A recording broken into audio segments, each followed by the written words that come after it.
So good to see you this morning. Thanks, Tom. Can we get up for Tom, my beautiful assistant? Looking great today, mate. Hey, so good to see you. Can we talk about this weather for a second, though? Like, honestly, does anyone else get stressed out at the fact that you have no idea what you're going to get? Like, yesterday, thunderstorms. Today, it's like 300 degrees. Tomorrow, like, hail. Who knows? It's kind of one of those mornings where it's like I feel like I lost 10 kilos during worship, which is probably not a bad thing if you ask me. Probably lost one of my chins. It's like one of those mornings where you're like so sweaty that you're kind of like, oh God, you're so good. Oh God, not really. You know, like, I'm just going to go half the way today. Maybe that's just me. I don't know. Hey, I just want you to know I have been working out lately. I've just been telling people that. You can clap if you wanted to. I mean, like, it's no big deal. Anyway, I should probably get into this. So good to see you. We are in week 3 of our series, Let's Change the World. And it's been great so far. I hope if you've been coming along, you've been inspired, maybe encouraged or challenged to, really change the world or change your world, whatever that looks like. For those who haven't met me, my name is Stephen. We're going to get excited to be continuing that series today. I want to jump into things, and I want to ask you the question this morning. Have you ever thought that you were in a busy season and then life was kind of just like, just kidding, this is how things are now? Like, you thought you were in a busy season and then 3 years down the track, you're like still waiting for that quiet season to come around? Like, it's just like, this is life. Or maybe you thought to yourself, this sounds great, I wish I could change the world. I wish I could do more to help out and to contribute, but I'm just so full on at the moment. Like, life is it's just full. Maybe you've had that thought of one day when I have more time, I will be able to do more things. Well, for me, I've been an adult now for 6 whole years, which is not a very long time. But, I kind of feel like I've got this whole life thing down pat, like I'm 24, so it's only getting easier from here, right? But actually, now that I think about it, the age 18 to 20 you're not really an adult yet, are you? It's kind of like a toddler adult. Like, you think you're like learning to walk really well, but all the real adults are all like kind of laughing at you, like, look at how cute you are, like learning to do laundry. Look at you, that's not how you fold a shirt, So maybe like 4 years. Been an adult for 4 years, and I've been married for nearly 3, so not an extremely impressive resume so far, but I've been married for 3 years, and when Ash and I first got married all those years ago, we used to go on regular date nights. As you do when you're like a young couple, you go on, as you do, like it's still a young couple, but like when you, 24 going on 70, right? But you go on regular date nights. We'd go on date nights like every week or every fortnight, something for us. We'd go out and do something fun. But then, as life tends to do, things get busy. Things get busier.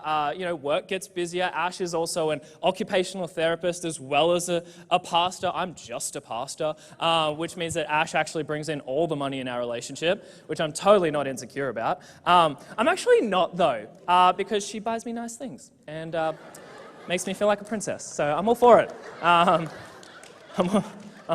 like that guy who's like, I'll be a stay-at-home dad. Like, you go earn the money, I'm in. Which, by the way, can we give a shout out? Brendan Woods and Jazz had a baby on Thursday, and you're in church today. Wow. Kids, free babysitting. Yeah, you're just smart. Well done. But yeah, we'd go on date nights, and then things got quite busy, and we found ourselves not going on a date night for quite some time. And when we looked at it closely, it had actually been something like 8 months since our last date night, like eight whole months. Like, I know, I'm disappointed in her too, right? But I'm just kidding. Obviously, I should organize the date nights. It's literally you bring everything else other to the relationship. So, I should, probably the least I can do, right? Like, I'll take you through a drive-through on the way home. You are so lucky to have me. But it'd been like 8 whole months, and we came together and we said, you know what, things are busy right now, things are crazy. Let's just wait until we're not as busy, and then we'll go on more date nights, right? And who knows what happened next? Things never got less busy. Things just kept getting busier and busier. But that was our excuse. One day when we have more time, we'll prioritize this and that. We'll go on more date nights. But one day when never came. And I wish I could go back to my younger self and just say, Stephen, you poor clueless potato. Take your wife on a date. This is just how things are now. This is just how things are now. And isn't it true that we typically look at life in seasons, right? Like we typically do, busy seasons, quiet seasons, seasons where I have to focus on me more or work, seasons where I can do more. But what if there was more to the season that you're in right now than meets the eye? What if God wanted to do more in your life, not someday, not one day, but right now?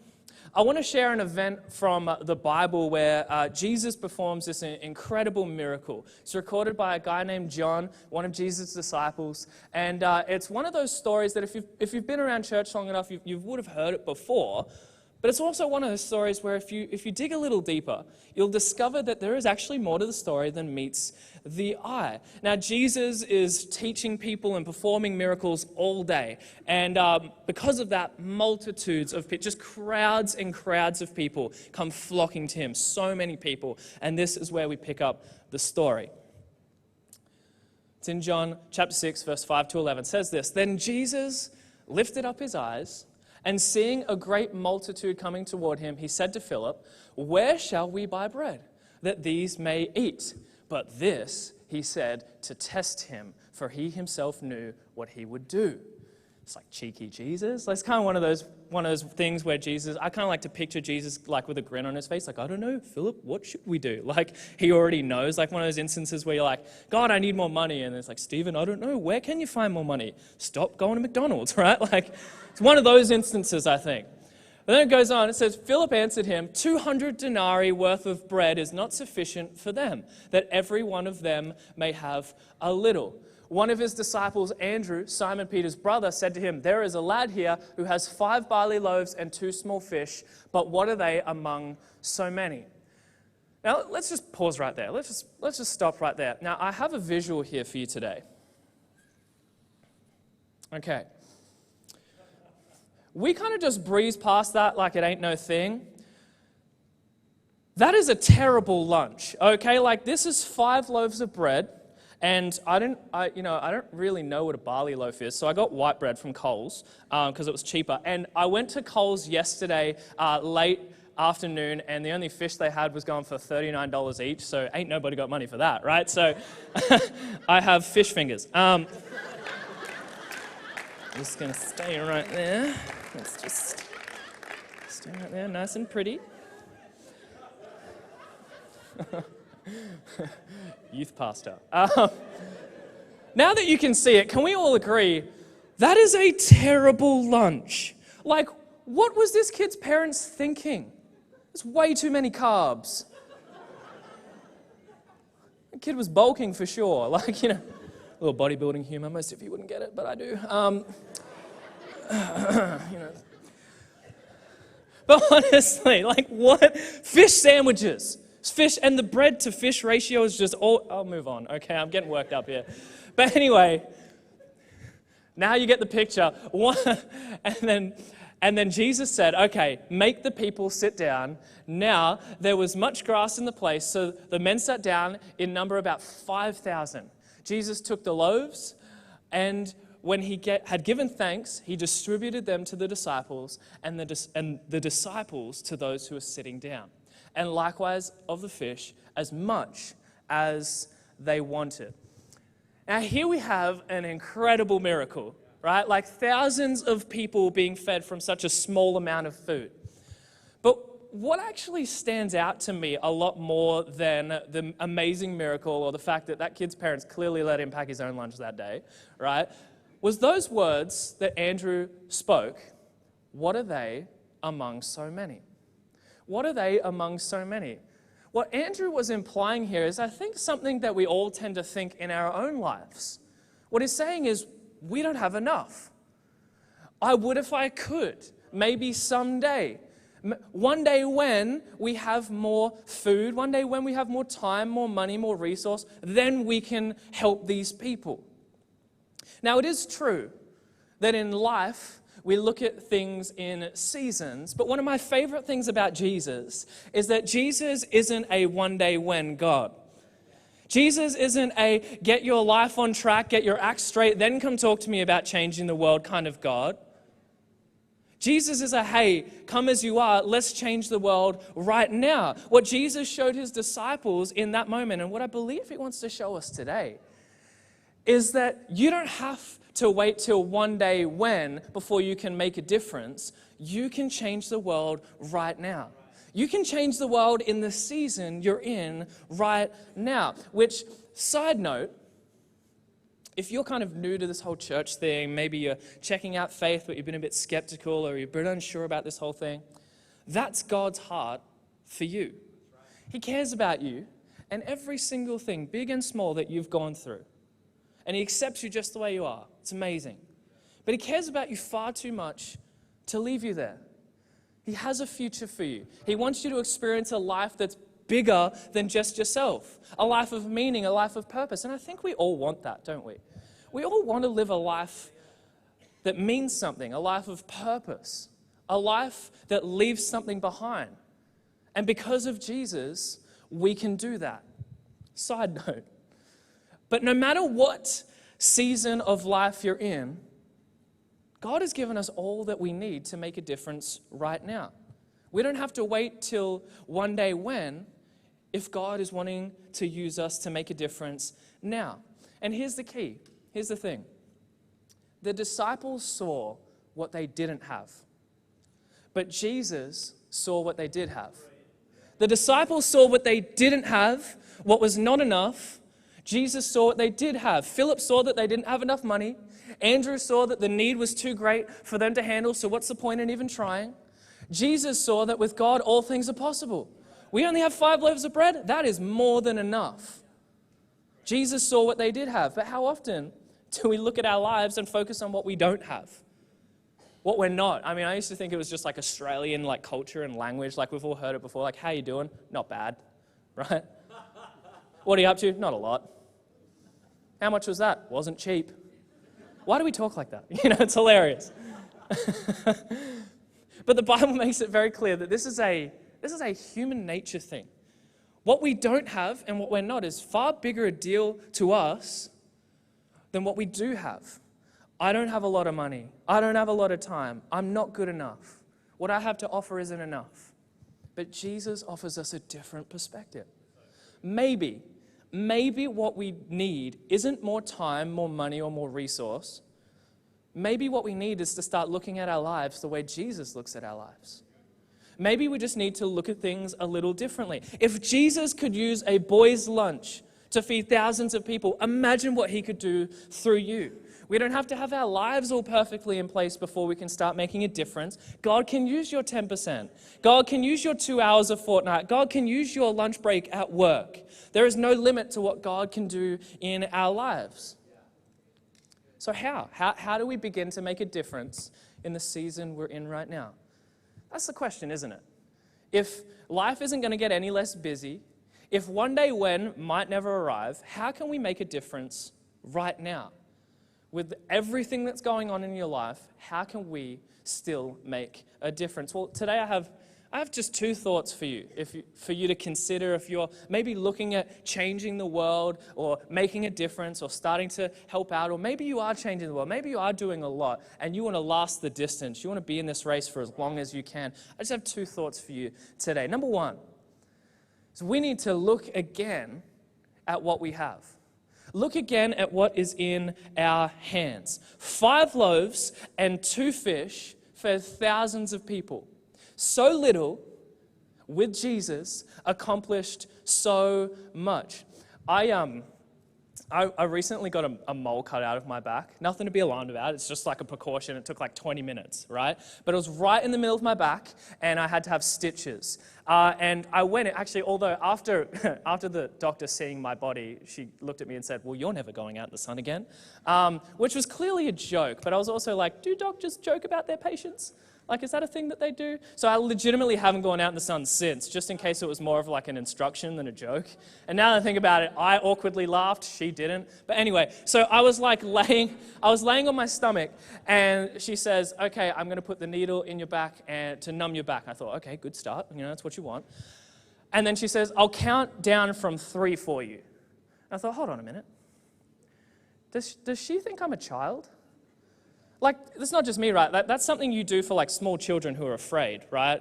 Like, you wouldn't do that for an adult man, right? Like, she genuinely thinks I'm like 10 years old, which made no sense because she just seen me with my shirt off, so she clearly would have seen the 6 hairs I have on my chest. Like, I'm a man, lady, come on, right? Let's quit mucking around. Anyway, she starts counting down, 3, 2, and then sticks the needle in on 2. I'm like, what in the world? You're not working at a theme park. Why are you trying to trick me? Being unpredictable is great in many circumstances, but not when you're a doctor, right? Like, no one goes to the doctors hoping that they'll say, oh, I wonder what's going to happen today. Like, no one wants that. Anyway, I got over my little inward tantrum and, had the stitches, and they were in there for 2 weeks, but it was right in the middle of my back, which made life quite difficult. Now, some of you have actual problems. Now, just bear with me for a second. My life is tough, okay? It meant I had to change the way I did life. Like, it was in the middle of my back, so I couldn't lay on my back. It was too painful. I couldn't wet my back, which made showers real weird, right? Like, I wasn't allowed to reach forward. I wasn't allowed to reach up. I wasn't allowed to go to the gym, which, as most of you know, I'm obsessed with. But the worst part was that it got itchy at random times, just really itchy. And so it was in the middle of my back, so I had to get Ash to scratch it, which was okay in most circumstances, but not when you're out in public. And I would just randomly go, Ash, back, and then she'd start scratching my back. Like, you genuinely hear people walking past, oh my gosh, that poor girl. Should we say something? Should we call someone? She deserves so much better than him, right? So it was a weird 2 weeks for me.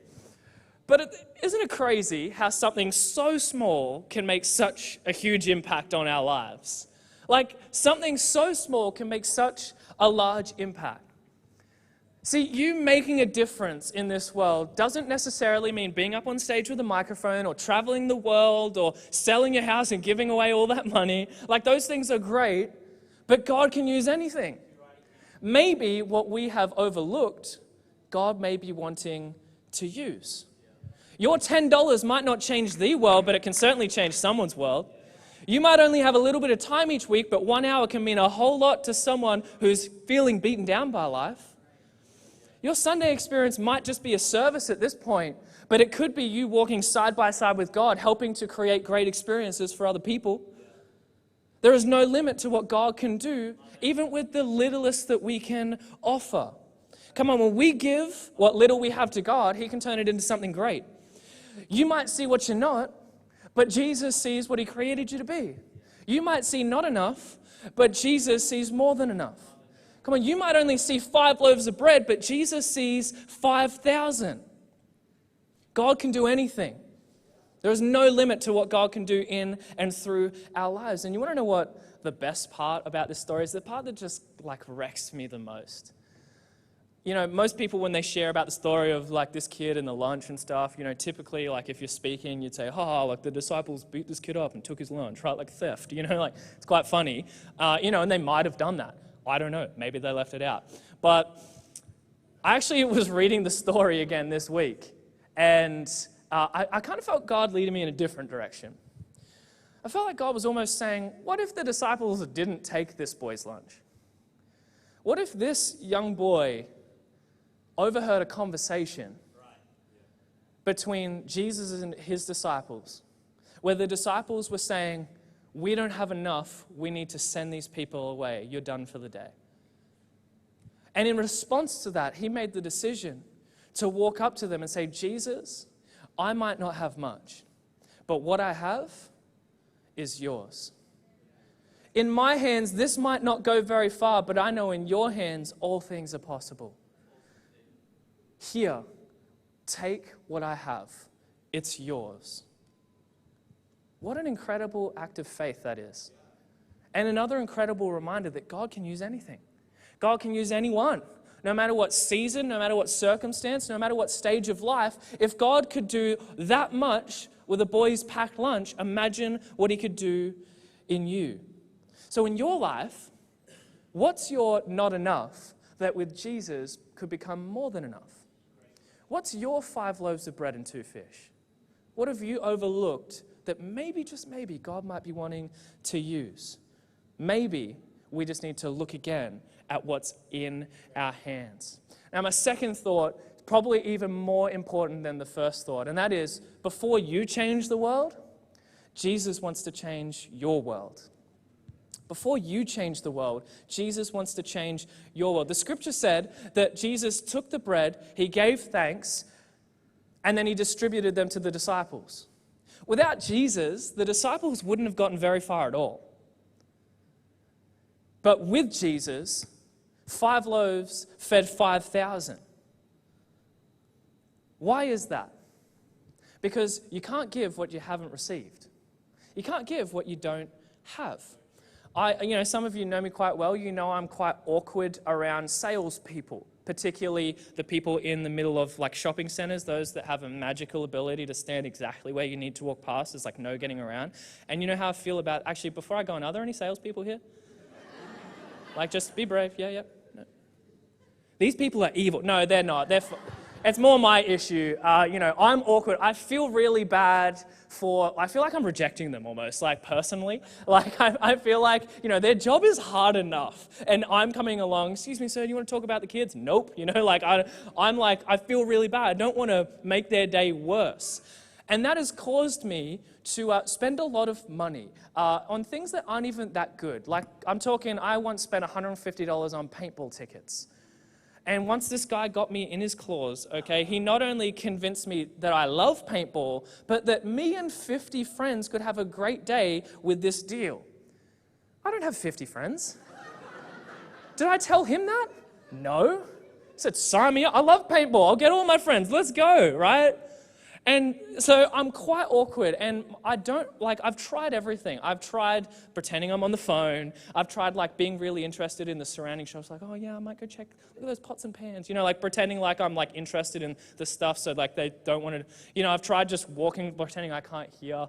I've tried everything. But by far, the worst experience I've ever had the most awkward experience I've ever had with these salespeople was with this guy on the front row, Tom Birrell. Okay? Now, I don't know, you remember, yeah, you're laughing because you know how bad it was for me. So we are walking to Coles in Nambour, and they're right out the front, and I'm like, oh no, Tom, I need you to take over. You know how I feel about these situations. You need to say no, thank you. I'm just going to keep walking. And so Tom's like, I got you, okay? And so we're walking along. We get real close. And then Tom blurts out in a loud voice, hey, Stephen, look over that way. And then points at nothing. He pointed at an empty car park, so we're just walking past looking at nothing. Right? I could feel them staring at us going what is wrong with you people? It's terrible. But by far, my only excuse that's gotten me out of these things to date is the simple, basic one, sorry, I can't afford it, which doesn't usually work well because I'm walking into a shopping center. But I'm like, sorry, I get paid next week. I'm sorry. I just can't afford it. I'm so sorry. And usually they're yeah, okay, that's okay, right? It's my best excuse simply because anyone knows you can't give what you don't have, right? You literally cannot give something that you do not possess. I cannot give you bread. I cannot give you, thanks Tom, no, don't worry about it. I cannot give you a loaf of bread if I don't have a loaf of bread. I cannot give you God's love if I haven't received God's love. Right? How can I possibly give you something that I don't have? Which is why changing the world is actually quite a funny thing, because in reality, it's actually God who's changing the world. He's just doing it through us. We change the world by giving to others what has been given to us. And maybe you're here this morning, maybe the reason why you might be feeling a bit burnt out, maybe the reason why you might be feeling what you have to offer isn't enough, is simply because you haven't been able to take the time to sit in the grass and let Jesus feed you. Maybe you haven't received the bread and therefore you can't give the bread. And we need to do that. Why? Because loving people is hard. Loving people is hard work, isn't it? Like, have you ever tried to love people that are difficult to love? Ash, be quiet. Loving people is hard. Parents, I don't know how you do it, honestly. Like, babies are cute and all, but they don't care about you. Right? They're selfish. Like, I was holding a baby the other week, and it was smiling at me, all things were going well, and then out of nowhere, it just turned at me and stared directly into my soul. And just looked at me, and then out of nowhere, just pooped in its pants. And then just carried on looking at me, like it was nothing. Like it was just another day in the office, just pooping on people. Loving people is hard. Come be a youth leader for one night and you'll realize how much you need Jesus. That's why I can only say youth leaders are the heroes of this generation, am I right? Because loving people isn't always easy. If I'm going to love people, I need to love them with the love that God has given me. Before I can be passionate about helping people, I need to receive that passion and that purpose from God. Before I can be generous, I need to receive the revelation that everything I have is a gift. Therefore, when I'm giving from what God has already given me. We need to receive before we can give. And then, when you've received God's love, when you've received God's hope, God's joy, then you can give God's love, God's hope, God's joy. Maybe your next step this week might just be you taking a moment in the busyness of your week to just pause and let Jesus change your world so that you can then go and change someone else's world. Imagine for a moment if you took the time this week to sit down and look again at what's in your hand, look again at what God could do in the season right now, and you let Jesus change your world. You could be here next week with a completely different view of life. Who knows? You never know what could do with the little that we have to offer. So I have two questions for you this morning, two practical things that if you're like looking to apply this to your life, here's some things to consider. What do you have in your hands right now? Can you look again at what's in your life instead of waiting till one day when maybe God wants to do something now? And will you let your world be changed by Jesus this week? Will you let Jesus change your world this week? Will you be filled up with God's love so that you can then go fill someone else up? Will you take a moment to sit down with your Heavenly Father so that you can not strive and struggle through this week, but so that you can go out and change someone's world? Those are my practical challenges for us this week. And I honestly believe this is something I'm fighting for. This is something I don't think we'll ever get completely right, but I think it's something worth pursuing. And just before I finish this morning, maybe you're here today and you might feel like the disciple Andrew. You might look at what you have and think, what could God possibly do with this? This is not enough. Maybe you're here and you're thinking, how could God even love a person like me, let alone use my life to do something great?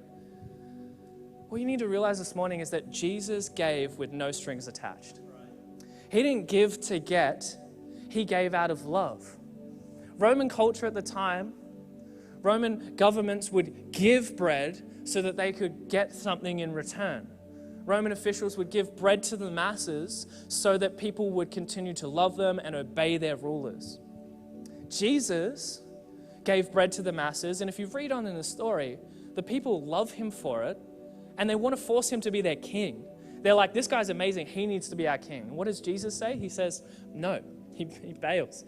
No, I'm not going to take credit for this. Why? Because Jesus gives unconditionally. What Jesus has for you, it's free, it's unearned, and it's in abundance. So maybe you're here this morning and you're feeling like that. Maybe you're like, I haven't even started my journey of faith yet. I don't even know if I've taken my first step with God. I want to give you a moment to take that first step, to have your life, your world changed so that you can begin to live a life beyond yourself. So if we could just real quick, just close our eyes, bow our heads. I just want to encourage someone this morning. You don't have to have your life all together, like I was saying before. You don't have to have it all figured out. God accepts you and He loves you just the way you are. But He has a future for you. He wants to know you. He wants you to know Him. So if you want to make that decision this morning, I just want to pray for you and help you start that journey. So God, I thank you so much for every single person here. God, in particular, those of us who are yet to start our journey with you. God, I pray right now as they begin that journey, as they open their hearts to you, that you would fill them with your love, fill them with your hope, fill them with your peace, with your joy. God, as we accept you and begin this journey, God, we thank you that things aren't always going to be easy from now on, but they are going to be worthwhile. God, we have purpose in you. We can know you as our Heavenly Father. So God, we start our journey with you today. We give our hearts to you today. And we thank you for all that you're yet to do in our lives. In Jesus' name, amen.